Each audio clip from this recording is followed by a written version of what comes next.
Welcome to The General and the Journalist, our podcast from the Times and the Sunday Times about how the old order is shifting and conflicts on the rise. And we're here to try to unpack it all for you every week. And you're the General Patrick, General Sir Patrick Sanders. And you're the journalist part of the equation, Tom Newton Dunn. And today, and not least because of where we've both been this week, Patrick, we're going to ask what is becoming an ever more pertinent question: where will Russia attack next? Because there is now a very strong feeling, isn't there, that Putin won't just stop with Ukraine. And it's not really a case of if Putin will want to take on NATO somewhere else on NATO's eastern front, but when he will. Yeah, Putin has gone to war 5 times as president, and every single time he has a choice, rather than choosing the option of peace, he doubles down on war as an instrument of policy. And just in the past year, Moscow's increased its presence in air bases near NATO's eastern border. It's re-established the large military district of Leningrad in the northeast. That's very close to Finland.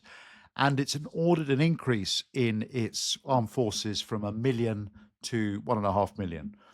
Mark Rutte, NATO's Secretary General, has gone so far as to say that Putin could launch an attack within the next 5 years, warning, let's not kid ourselves, we're all on the eastern flank now. Such a powerful quote, isn't it? He's got such a great words as Rutte. And Patrick, a lot of this comes down to President Putin's own personal ideology, doesn't it? And it's an ideology he shares with a lot of Russian nationalists just like him. What do they want? Well, they want to return to a bigger and more powerful historical Russia, if you like, harking back not just to the days of the Soviet Union and the vast expanse of Soviet territories, but far further back to the first great Russian Empire under Peter the Great in the early 1700s. Though, of course, Putin and his nationalists claim this is all actually a form of defence against NATO, which they say is a great big threat on their western front, threatening Mother Russia. Yeah, and what all this means is that many of us believe that this is an incredibly dangerous time for the West. So in this episode, we're going to take a deep look into what a Russian land attack on NATO territory could look like, and whether NATO has got the military and the political strength to defend its allies. So, as we've mentioned, Patrick, we're reporting from the ground to a certain extent this week, as we both spent some time on NATO's eastern flank. I'm actually still there. I'm currently in Poland. And Patrick, you've just been to one of those countries that Putin considers very much a part of historical Russia, Estonia, which itself has a fairly long border with Russia, some 300 kilometres of it. So, Patrick, tell me what it was like to be in Estonia. And you even met the president when you were there. Yeah, I did, Tom. It was, I'm actually incredibly moved by the whole thing because the president gave me an honor or an award. It's something called the Order of the Eagle, first class. But while I was there, apart from doing that, I was visiting some of our troops out there and I was having a conversation with the defense minister in a meeting I had. And the thing you take from Estonia every time you go there, first of all, is their incredible solidarity with Ukraine. I mean, the generosity of the Estonians in terms of their support for Ukraine, but also the emotional engagement is very, very high. Quite recently, just in the spring, Estonia conducted the largest mobilization and defense exercise that they've done in their history. They did that with NATO. And as part of that, they had Ukrainian soldiers coming along, both operating, sort of simulating the Russian enemy, but also teaching them how the Ukrainians beat Russians. So as you say, Tom, it's really a question for Estonia of when this is going to happen, not if, because that's exactly what their history teaches us. And all of their society is engaged with this. But anyway, that's Estonia. Tom, you're in Poland, another country that was formerly part of the Soviet bloc. That, of course, shares a border with Kaliningrad, a Russian exclave on the Baltic Sea. We're going to talk about that. And it has a very long border with Russia's ally, Belarus. So while you've been driving through Poland, Tom, what have you noticed there? Do you get the same sense of threat from Russia that the Estonians feel? Yeah, you do very much, actually. And actually, that real feeling of a country not at war, but very much next to a war grows the further east you go. So I've driven here. I'm actually on my way to Ukraine. I'm just on the border now, actually. This might surprise you, Patrick. Do you know how long it takes to drive from London to right here where I am now on the border with Ukraine? Well, given that you're a journalist with an enormously expensive sports car, Tom, not very long at all. I've been driving a large van, actually, to be honest. I'll tell you why next week. But it's taken 21 hours. It's a 21-hour flat direct from London to the Ukrainian border. That's not very far at all. And really doing that drive makes you realise just how close Ukraine really is and how close potentially that war is to us. So anyway, as I say, here I'm on the Polish-Ukraine border. And the more you cross the country, the more militarized it becomes, the more you feel you really are getting ever closer to a war zone. The war is real for Poland and for Polish people. And the other thing we saw that was really interesting several times actually, on the back of lorries, vans, and even some cars are Putin pictures with very derogatory slogans. One that we followed for quite a long time had Putin's face on a mugshot under the headline, "Putin wanted, dead or alive." So yes, it's very real, and it certainly feels pretty immediate. So when we talk about Putin, Patrick, and this incursion into NATO territory, which is what this episode is all about, what we're really talking about is a land incursion, isn't it? It may not be obvious to everybody, but just in case it isn't, just explain why we're focusing on land, not air or sea, maybe. Well, of course, warfare or wars are fought in all domains. So in the air, on land, at sea, space, and of course nowadays in cyberspace as well. And that means you cannot do without navies and air forces. You would definitely lose without them. But you can't win at sea and you can't win in the air. You can't win through strategic bombing campaigns. So wars are ultimately decided on land where people live. And that's because war, generally speaking, is conducted for three reasons. It's either for control of the population, or it's for control of territory, or it's for control of resources. And you can only achieve those objectives on land. You're supported by those other domains, but land is what really counts when it comes to settling wars. So before we go any further, let's just think about what we mean by this eastern flank, this border between Europe and Russia. To begin with, just give us a sense of the scale, Tom. How big is this border between NATO and Russia? Well, it's absolutely vast. I mean, it starts in the far, far north. It's actually 2,500 kilometres long, absolutely massive. To give you some sense of proportion, that's almost 3 times the entire length of the UK from John O'Groats to Land's End. Starts at the Arctic Circle, very, very far north, Norway to begin with, then quickly slips into Finland, all the way down Finland to the Baltic Sea. Then there's the Baltic Sea, and then we kick into the 3 Baltic nations, Estonia, Latvia, and Lithuania, then down into Poland. Poland actually borders Belarus, very close Russian ally. So when we're talking about a Russian border, we kind of mean the Belarus border as well.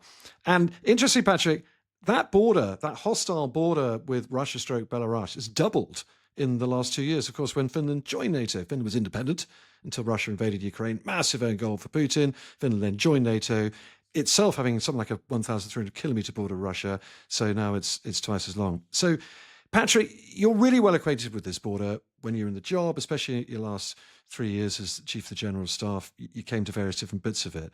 What's it like on the ground right up there in the far north, an area you know particularly well?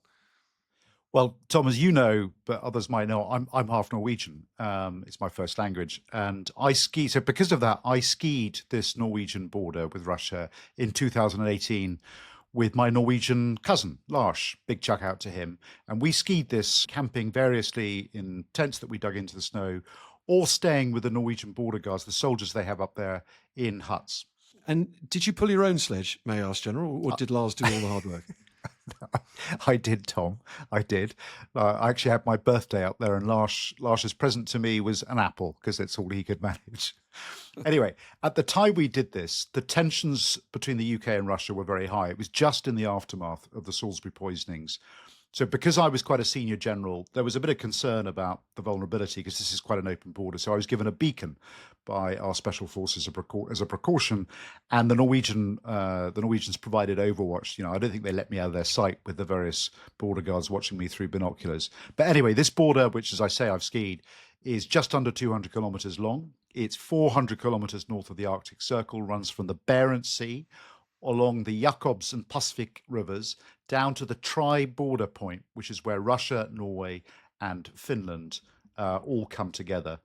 And the border is marked by by posts. So the Norwegian ones are yellow, the Russian ones are red and green. They're about 2 meters apart from between each post. There's no fence, funnily enough, on the Norwegian side because they let the reindeer and the Lapps go backwards and forwards. But the Russians, of course, consider this to be a border security zone, so they've got a fence which you can't see, but it's out of sight. And to be honest, you don't see any Russians on the other side of this border. You did that Norwegian ski, though, back in 2018, I think you said, Patrick. Actually, that was quite a long time ago. Certainly, if you think what's happened in the 7 years since, an awful lot's happened on that eastern flank. What does it look like now when you're just about this weekend in Estonia compared to where it was? And presumably those sort of border nations are doing a lot more to protect themselves. Yeah, they are. So the Norwegians are expanding their army from a single brigade, so that's about 5,000 troops or so, to three, looking to do that by 2032, with a couple of those stationed in the north. And of course, like all of the Scandinavian nations, they are embracing this concept of total defense, which mobilizes the whole of society. And then they're adding additional forces to that. So air defense weapons, artillery, light infantry, intelligence, and so on. So that's what's going on in Norway. But then across the rest of Scandinavia and the Baltics, they're really looking at fortifying their borders. So putting physical defenses in to impede, to slow down, to block the Russians. So for Finland, that's a 200-kilometer fence along its border. It's not going to stop Russian tanks, but it is just going to make sure that they got better security. And then the Baltics, Estonia, Latvia, and Lithuania are building, a really serious set of defenses, almost a sort of Maginot Line, if you like, across that 600-mile stretch of border. And perhaps most interestingly for all of these states, that very noble aim of removing landmines just has not stood the test of time and reality. And all of them have worked out that they cannot defend their country if they don't use landlines, and they've withdrawn from the 1997 Ottawa Landmine Treaty. Anyway, how does it look in Poland, Tom? Has that changed as far as you can see? Yeah, very much so. Donald Tusk, now the Polish Prime Minister, he has proposed doubling the country's army to 500,000 troops, 500,000 troops by the end of this year, establishing a system of military training as well for all adult men, again by the end of this year. So real ramping up. And you can see the sort of money they're spending. So Poland was kicking around just below 2% of GDP on its defence spending, on or just below the old-fashioned, the old NATO target until a few weeks ago was put up to 3.5%. Now, Poland spends 4.1% of its GDP on defence, and that is way above the 3.5% that everyone else committed to by 2035, something we talked about at length in a few episodes ago. So they're absolutely on the case with this. And the jewel of Poland's defences is something they call the East Shield. And it's something they're spending £2 billion on, building a vast line of layered defence infrastructure, similar to the ones you were talking about in the Baltics. All three Baltic countries doing something incredibly similar, and Finland too as well. Yeah, and it's not just those on our side of the border. Russia is also building up its military forces along the border as well, particularly in the far north, Tom. It is, and that's the point, because they're not just sitting there thinking about what could happen. They're seeing it. They're seeing it just over the border, this incredible Russian buildup. So some fascinating satellite imagery emerged a couple of months back showing some brand new storage buildings, a lot of them in these sort of tiny little Russian outposts, which have now really become quite big Russian bases. And that's near the area of Petrozavodsk, which is about 175 kilometers from Finland's border. Did you like my pronunciation, Patrick? I thought you got it absolutely spot on, Tom. Hugely impressed. Thank you. Other areas cleared, new tarmac laid for aircraft at old-fashioned, old, long-retired air bases are now being unretired. One in particular, about 100 kilometers east of Norway, Severomorsk, which is also so growing in size. So it is all happening, and the Finns and Norwegians can see it. And Patrick, I guess when we talk about the significance of this, so the Finns got this great expression, and it goes like this: Russia is never as strong as it looks and never as weak as it looks. Which one do you think it is here? How do you assess that Russian build-up in the far north? It's too early to tell, Tom, but I think my experience has always been it doesn't pay ever to underestimate your enemy. So I would much rather overestimate Russian strength and be wrong than to suffer the consequences of complacency. We talked in previous episodes about what we mean by threat, and it being, a combination of your intent, so what you want to achieve, and your capability. Well, we know that Putin has the intent.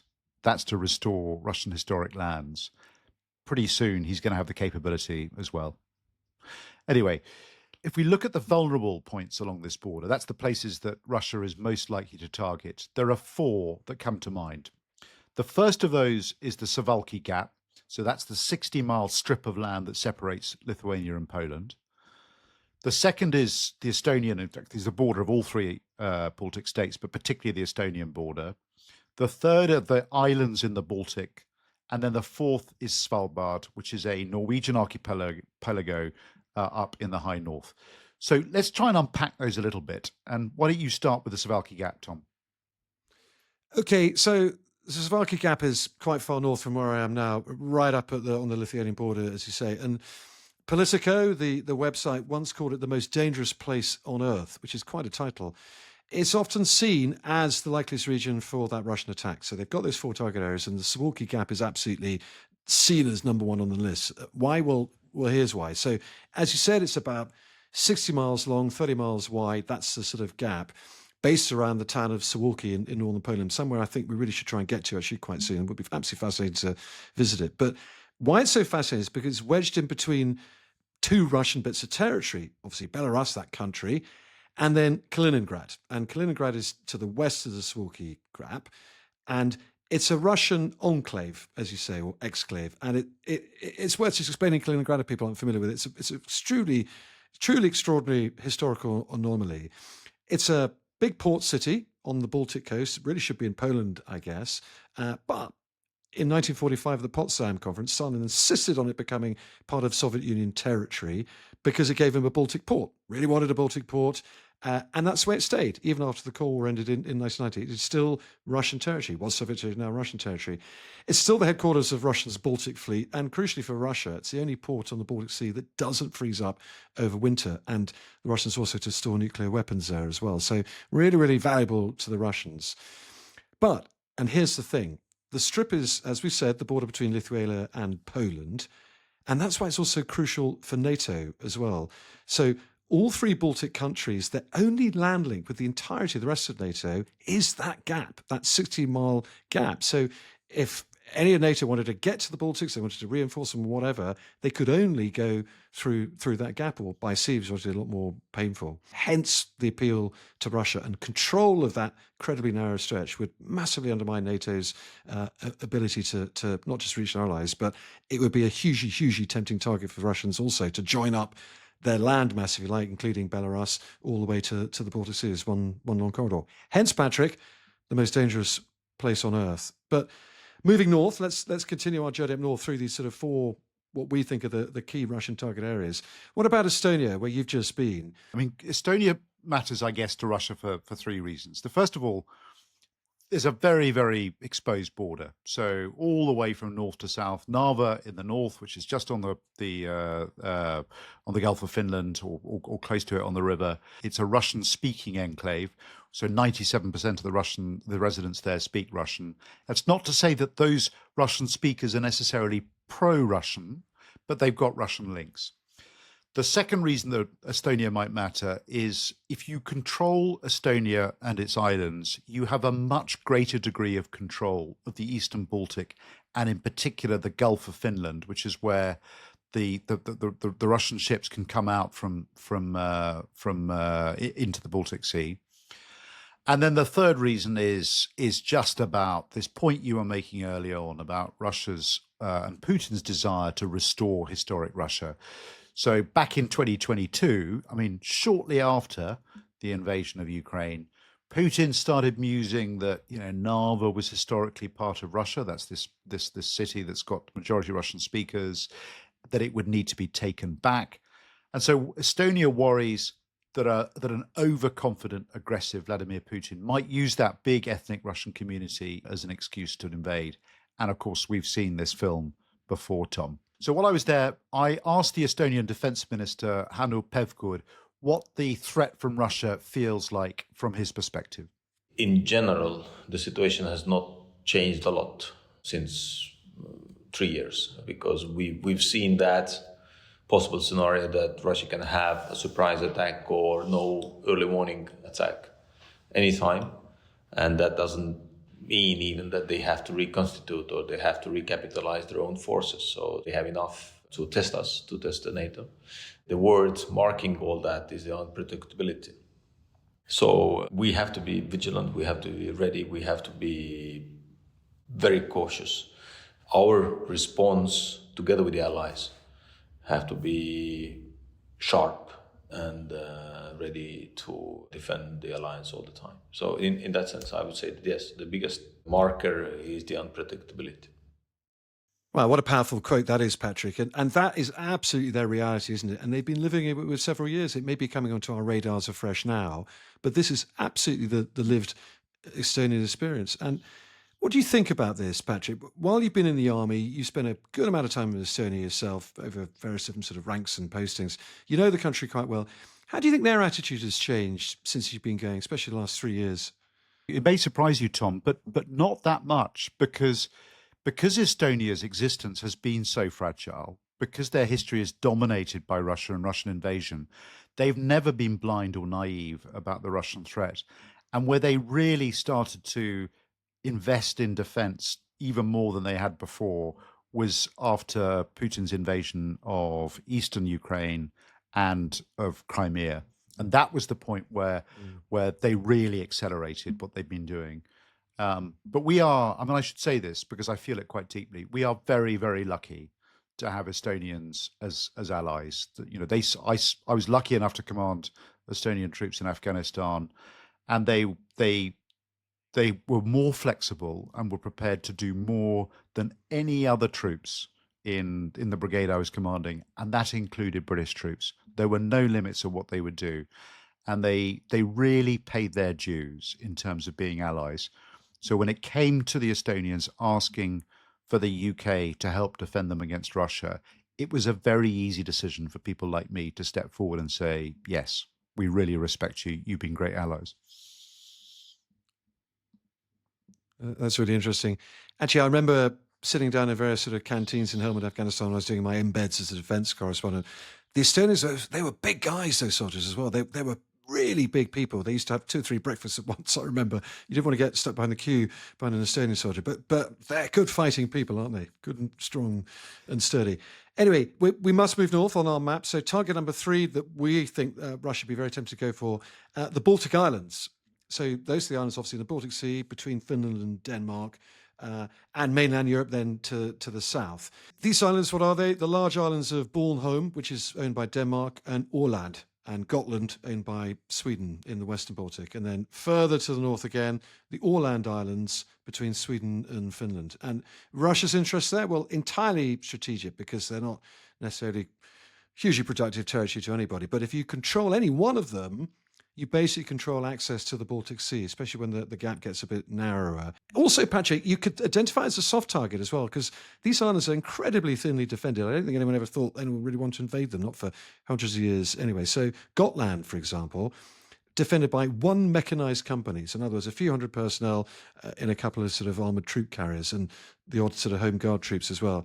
Arguably also easier to defend after invasion by the Russians if they wanted to go for that, because it's a lot harder for NATO to retake. So they'd have to do a maritime re-invasion, a bit like we had to do to retake the Falklands way back in 1982.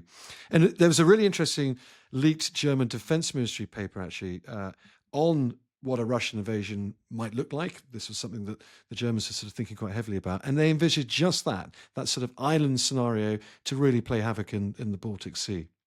So the 4th and final Russian target area, Patrick, the one you're very familiar with, as your cousin is Lars, in the far north. Yeah, so this is Svalbard, the archipelago, large island, but also an archipelago. It's about 1,000 kilometers north of one of Norway's northernmost cities, Tromsø, and it's home to just about 3,000 people. What's interesting about Svalbard is that it's under Norwegian sovereignty, but there's a treaty that goes back to 1920, which means that we share some of the exploitation of mineral rights with Russia, and indeed there's a Russian presence there. So why does Svalbard matter? Well, first of all, because the location is incredibly strategic. It's very near Russia's nuclear bastion and the key maritime choke points as they come out from the Kola Peninsula with their nuclear submarines and then breaking out from there through the Barents Sea and into the North Atlantic. The second reason is around opportunity. So there's a lot of legal ambiguity that they could claim that they could exploit around Svalbard. And they could, without directly conducting an invasion, just challenge enough Norway's control. So there's this idea that in Svalbard, you could conduct these sort of grey zone hybrid operations to probe and to test NATO's resolve, but not to the point that Article 5 is completely clear. And that's exactly what the Russians would want to do. Just do enough to sow a lack of confidence in Article 5. They've got a footprint there already in Barentsburg, so they've got a civilian presence, and they could use that as a basis for hybrid operations. And of course, Svalbard matters because the Arctic matters. I mean, the Arctic matters more and more and more, and particularly to Russia, because they've got these aims, these economic and geopolitical goals of trying to secure the Arctic, both for its resources, but also its geostrategic position. So Svalbard is arguably, although it's in the north, a bit of a soft underbelly when it comes to NATO deterrence. In fact, it's not defended at all because you can't militarize Svalbard. There are very hard military options. So it's a credible target for Russia to go after. It's fascinating, isn't it? When you actually start going through the geography of all this NATO territory, you come across thinly defended area after thinly defended area. We've got all points at the border, the obvious bits, but there's so much, isn't there, that actually may be quite easy sort of pickings, I guess. Okay, so those are the 4 likely targets that we think anyway.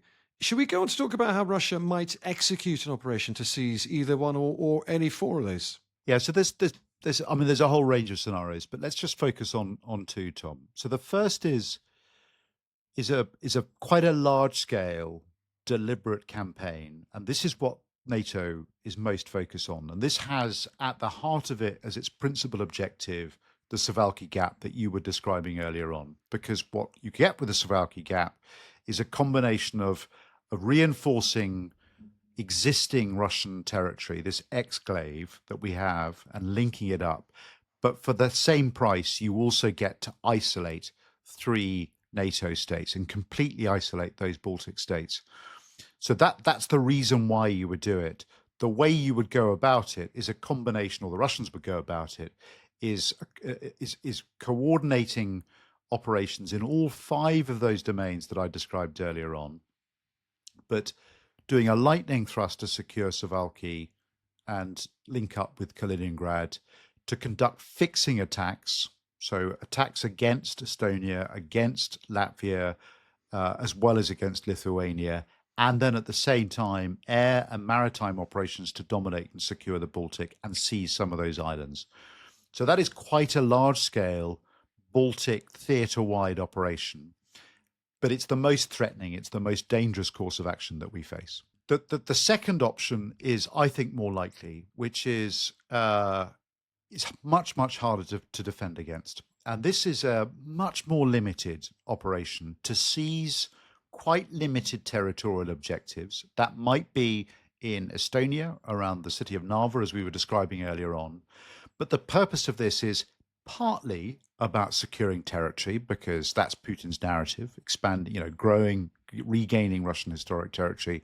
But it's primarily to challenge NATO, to secure a way of just causing NATO's cohesion and unity to collapse. So in this scenario, you do a limited land grab, and it could be really limited. I mean, it may only be tens of kilometers, but you would then sit back, having seized a NATO city, and sit back and say, come and have a go if you're hard enough. I'm going to sit back behind these tactical nuclear weapons because this city here is now part of Russia.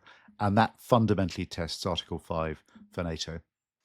And there's a question too about how a Russian campaign will actually work on the ground. If that's the theory, what would it actually look like? And there's a couple of interesting theories about this, because it's highly unlikely, isn't it, to start with vast columns of armor rolling across a border. I mean, that might be one option. You've outlined it, but the reality is it'll probably be a bit more devious, if you like. And one of those theories is the little green men theory, and that's a famous phrase, isn't it, Patrick? One we're quite familiar with, going back to Russia's invasion of the Donbass and the Crimea as well in 2014.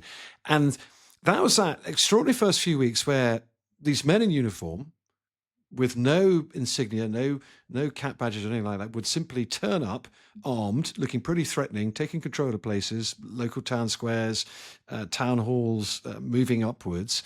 And no one knew where they came from. And we thought they might be Russian, but Russia said, we don't know who they are. It was then put out that there were local militias, sort of these sort of self-forming self-defense groups rising up organically, like against the horrible oppressive rule of Kyiv. And then eventually the penny dropped. Well, look, these guys have got to be Russians. They're carrying AK-47s. About a year or so later, Putin actually finally came clean and admitted, yes, indeed, those little green men, or big green men as they might be, yes, they were Russian. And guess what? Russia now controls Crimea. But there's another alternative from the sneaky Russian playbook, if you like, Patrick, isn't there? Yeah, there is. And this is the notion of what we might have described as fifth columnists before. So this is either this is either genuinely Russian motivated ethnic minorities in some of the Baltic states who have concluded that they want to be part of Russia. They've been almost certainly inspired by some of the Russian intelligence services or fueled by them, or they're just useful idiots who are being paid in the same way that we've seen in the UK, just in the news today, where criminal gangs are being sponsored by Wagner to conduct sabotage operations in the UK. But either way, what you end up with are demonstrations for, civil resistance, civil disobedience, claims that they're being persecuted, which give the Russians, in the same way that they're doing in Ukraine at the moment, an opportunity to construct this false narrative of these countries being ruled by Nazi regimes, and only Russia can come in to protect its ethnic people. And that's what you'll probably see is a combination of what you described, Tom, the little green men, and then these fifth columnists. So the Russian playbook is intriguing, isn't it, Patrick? They certainly don't play by the old-fashioned rules, as we'd call them, although I guess they haven't existed for a while now. It's warfare, but very unconventional, very different, and it can be quite effective as well. They're a difficult enemy to pin down, the Russians are, simply because what they do and how they do it is really quite unpredictable, isn't it? It is. And when you look at the range of things that they have done, from this operation that kind of took us all by surprise in the Crimea and in the Western Donbass, you described it really well earlier on, this notion of little green men. And we didn't know how to respond to that. We'd never been faced with this blend before of what were these people. And then suddenly you get to Ukraine in 2022, and you've got these massed columns advancing at extraordinary high speed on Kyiv. So it is hard to predict what the Russians will do. The one thing you can predict is that this will be a when, not if. We just can't be sure of how, where, and when it's going to happen. Let me play devil's advocate for a minute here. I think there might be a lot of people listening to this, and I've had that thought myself as well. Why would Russia really want to do this? Why would Russia really want to take on NATO in whatever shape or form, little green men, big columns of armor, when they've had such a battering in Ukraine? Why on earth they want to go again and up against NATO, technically on paper at least, a far more powerful enemy than Ukraine? Well, I'm going to take us back to, I think, our first episode, Tom, where you and I were talking to Simon Case, the former cabinet secretary. And Simon made the point that, if you want to know what Putin is going to do, what these dictators are going to do, we should read what they write and we should listen to what they say. Because we make the mistake of expecting Russians to think like we do. We tell ourselves that Putin will never invade Chechnya, he won't invade Georgia, he won't invade Ukraine, he won't invade Crimea. This is his fifth war. This is an instrument of national power, a policy that has worked for him. He's still in power. So, and I think he believes an awful lot of this stuff, and also doesn't know how badly the war in Ukraine is going, because he's being lied to by his generals. And I think there's another element for me, Patrick, as well, which is you think, well, why do you want to get involved in another conflict? But the gain he has to make there is potentially absolutely enormous. And when we look at taking the Suwalki Gap or Svalbard or whatever it might be, it's not about territory for him, is it? Interestingly, it's not about, look, I now own this little patch of land where there are about 17 sheep and a small mechanized company. It's about testing NATO's response, trying to see whether NATO is going to do anything about this whatsoever, if it can do anything about it, because the crucial thing for Putin and the Russians is if NATO can't, if NATO have to sit back and say, well, look, we'd love to throw you out of whatever it might be you've just taken, but we just can't get the men there, we can't get the political agreement, whatever, suddenly NATO is effectively defeated. NATO becomes meaningless because it is unable to do the very most basic thing that it was designed to do, which is everyone defends each other, and attack on one is attack on all. And that would be absolutely crippling to the West, wouldn't it? It would, Tom. And I could not have put it better myself. That is exactly what Putin's aim is. That's his overarching objective. So back to the question of when, then, Patrick, we just dealt with the why. Picking up on the Estonian defense minister's really interesting point to you, when Putin might do this, the temptation surely, which I think he was probably intimating to, thinking we've got to be ready at any time, is if you know NATO are rearming, we've just gone through this very big summit where all the big promises were made to rearm and kit up again and double defense spending in most countries, why would you wait? Why would you wait 2, 3, 5, 10 years to go for these different places and really test NATO's resolve? Would it be so much more effective to do it right now, wouldn't it? Rather than facing a far more powerful adversary in 5 years' time. I mean, the issue is that Russia would struggle to do it now. I mean, even if it was a very, very limited set of objectives, there isn't much on the other side of the border from Estonia at the moment because they are all committed to being in Ukraine. But that's not to say that they couldn't, the moment the fighting stops, or if they chose to reprioritize, they couldn't commit those forces very quickly. And, we sort of make this assumption that Putin is this great chess master, that he's got this great strategic view. I think the truth is that Putin is a tactical opportunist. And that means that we should be really careful, because if a tactical opportunity presents itself, particularly while NATO is still regrowing its capabilities and getting itself in a position to prevent what we're describing here, he would go for it. And that's what it is that keeps people like the Estonian defense minister and his counterparts in Scandinavia and in Central Europe awake at night.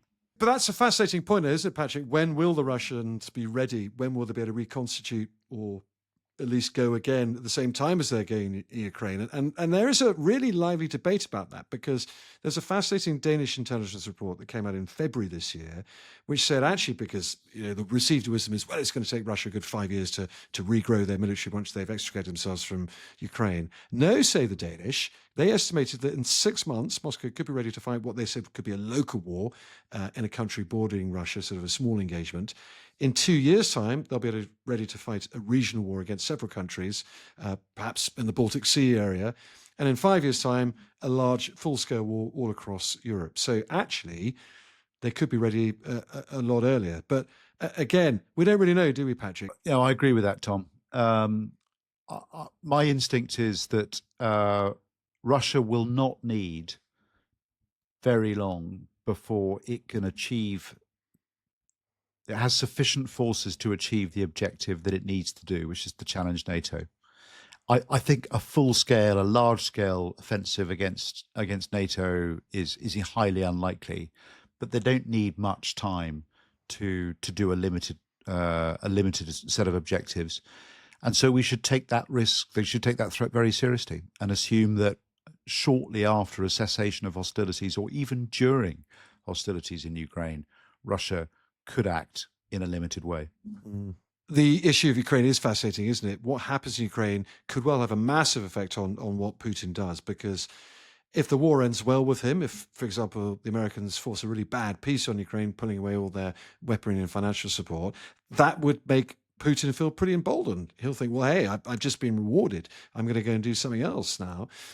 Likewise, again, the flip side, if Russia fails pretty badly in Ukraine, Donald Trump really does join the war pretty fulsomely for Ukraine, and we're seeing just the tiniest little hints of that now this week, of increase in supplies of missiles and some emotional sympathy for Ukraine.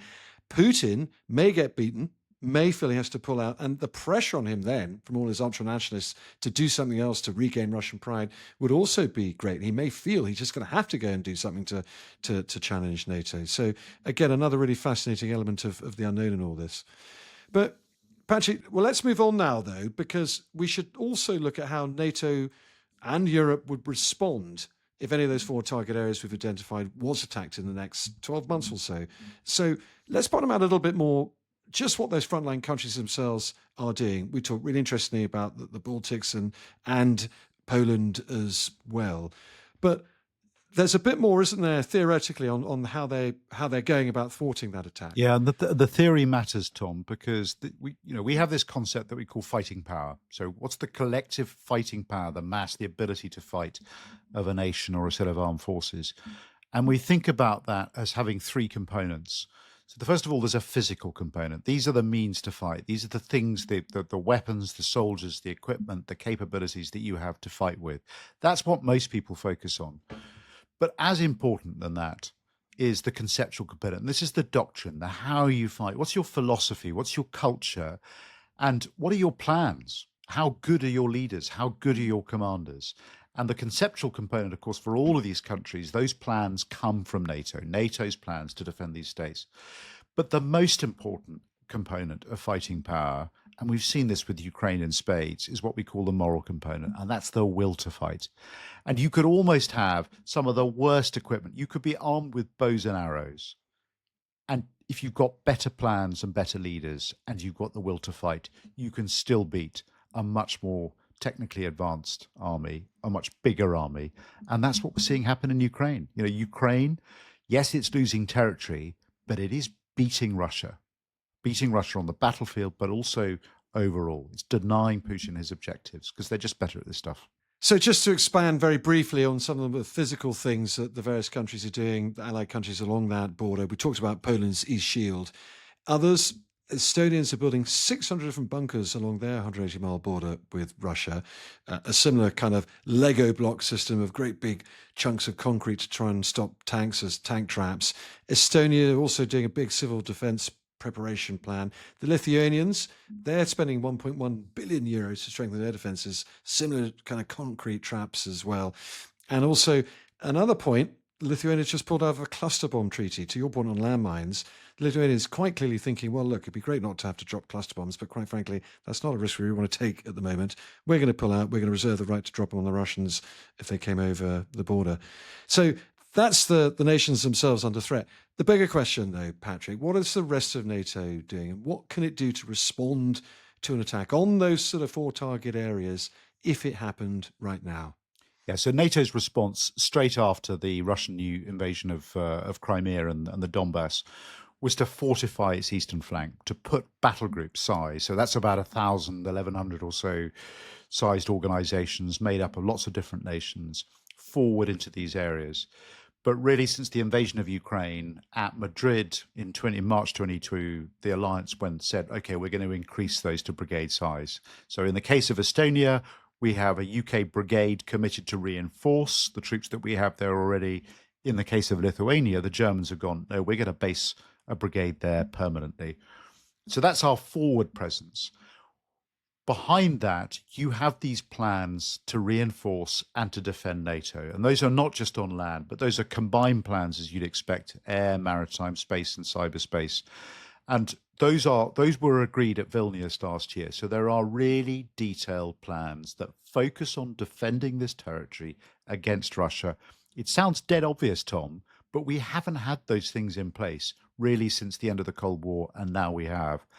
And then you have the troops to resource those plans, the military means behind them. And that comes through what we call the NATO force model. So that's up to 300,000 troops at high readiness by 2024. But the crucial thing is, have they got the stocks, the stockpiles and the war stocks to be able to sustain a long fight and therefore to deter one?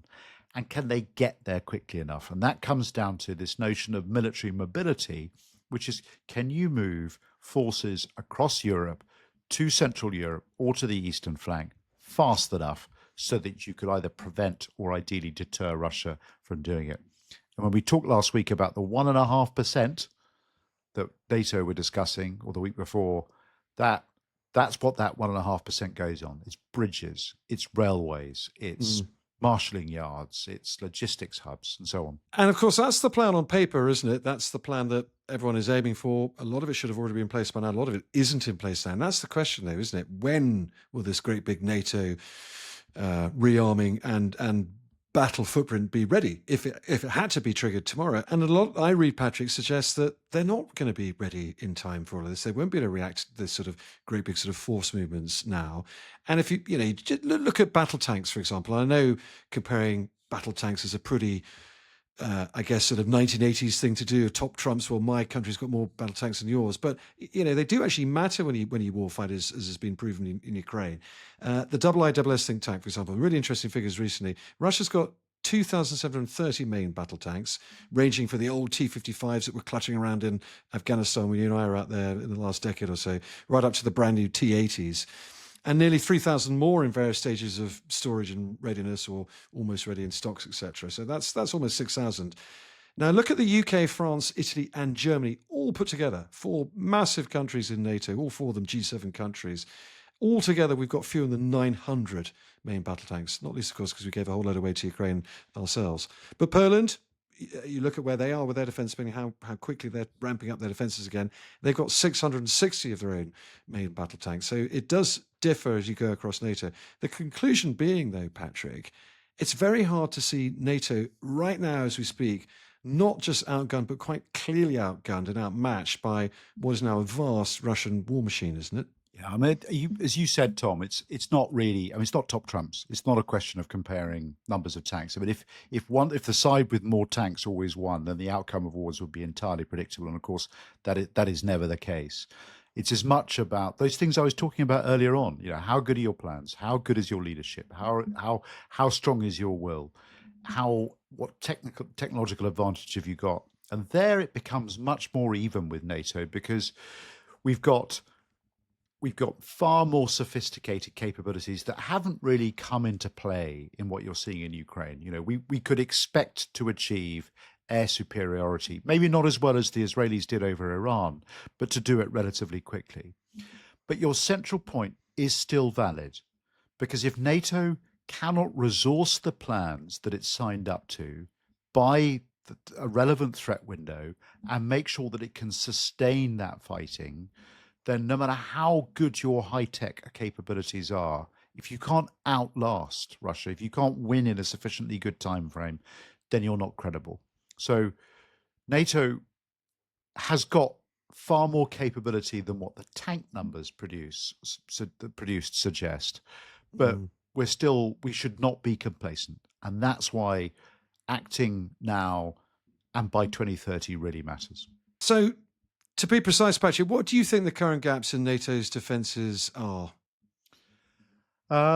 So I think the things that would worry me about what we've been talking about today is, first of all, just the fact that the Baltic states have so little depth. The Russians can achieve a narrow penetration or through air maneuver secure these objectives really quickly. The second thing is, we could be surprised. We think that our intelligence is good, but if Russia moved very rapidly, it could achieve surprise. And that would mean that our ability to respond, to reinforce these things, didn't happen. And you could end up with those 3 Baltic states, members of NATO, that we're committed to defend under Article 5, being really quickly isolated, and a very difficult decision to take about whether you regain them and how you do that. And then there are other areas where we're vulnerable. So we don't have enough air defenses. We know that. They've been very clear about that at The Hague. Our ability to protect our undersea infrastructure, the undersea cables, is weak. The 5th columnists that we were talking about earlier on, these little green men. And then finally, there's the risk of the US lifting off. We know that the US are going to pivot towards Indo-Pacific and Asia. They are going to withdraw forces from Europe. Can we backfill them? So there's a lot of gaps that you can describe, and we need to be getting after them, Tom. We did discuss the US element quite a bit of late, didn't we? And that one is still, you pay your money, you take your chances. Donald Trump turned up to the NATO summit saying, well, I don't know why I'm here, and I'm not going to talk about Article 5. That's all a bit old-fashioned, attack on one, attack on all, but I'm not playing. And then he left saying, well, this is a wonderful bunch of people. I'm really moved by it all. So, the US element, will they be there? It's still an unanswered question. What's also really interesting, Patrick, is that NATO's thinking has had to change just as a result of Ukraine itself in terms of Russia's tactics. So, very interestingly, the big NATO plan, if one of the Baltics was invaded, was effectively to let Russia invade and then repel them later when they could get reinforcements up from Germany and Poland. But they then saw what the Russians were doing in places like Bucha, Mariupol, appalling massacres, which there are Russian generals and Vladimir Putin still wanted for war crimes internationally. And that made NATO rethink. And they made, well, that sort of appalling massacre is not something we could possibly countenance. We can't just wait and see what happens. We're going to have to get there first and repel them. So it's a really interesting and ever-changing dynamic, isn't it? Yeah, and it really is. And that's why we have to defend forward.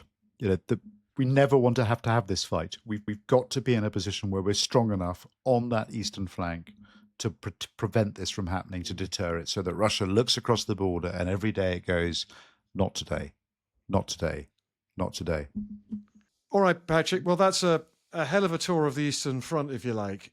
Let's call it. Let's put our money where our mouth is, as we try to in every episode. And let's ask ourselves a question and answer it. What will happen next? What do we think is going to happen next?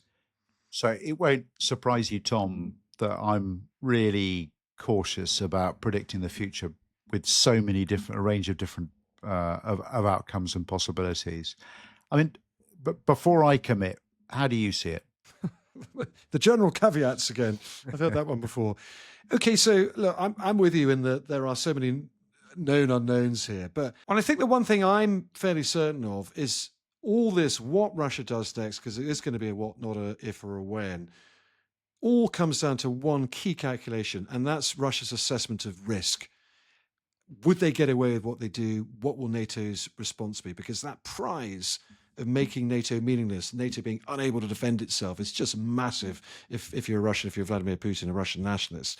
The downside is, of course, they get drawn into another long, very painful conflict and bleed out even more. So what do we do about it to stop and actually be back in control of our own destiny, really, if you're NATO? We have to do everything we possibly can to persuade Putin that that is exactly what it'd be. It would fail. It would be very, very painful for him, so much so that he's looking at an existential crisis and looking at no longer be leader again. And the key question is, are we doing that convincingly enough right now? The answer to me is not really, not yet. Therefore, we don't know what would happen next, and therefore we're not really in control of our own destiny. What about you? Have you heard enough to get off the fence and stop caveating? Yeah, no, I have, Tom. On this occasion, I really agree with you. I think the point is that we're not victims here. We could absolutely shape and prevent this from happening. We can shape our own future. We've got real agency. And by sending clear signals about our commitment to deter Russia and to be prepared to fight for NATO territory, we will prevent war from happening. But I think the thing I would offer is that Putin is not going to fight a war in the way that he has fought this one, particularly not against NATO, and he's not going to pit strength against strength. So I think what we are much more likely to see is something that is insidious, that is more hybrid, that is testing NATO's resolve in a way that doesn't quite get over Article 5, but pushes it close enough so that doubts are being cast about the US's commitment to Europe, Europe's commitment to itself, Europe's commitment, NATO's commitment to its eastern allies, and that for me is the most worrying scenario. And it worked for Putin before. If you ask me to get off the fence, that I think is what we see next. Okay, well, on that, Patrick, I think we broadly agree, which is not for the first time either. Won't be forever, but on this one, we're in alignment. That's it for this week's episode.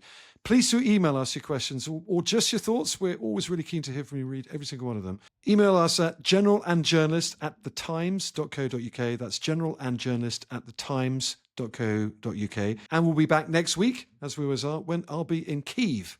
Until then, thanks, Patrick. And thanks, Tom, and all credit to you for driving 550 miles and then doing a podcast from your hotel room. Super impressed. Thank you.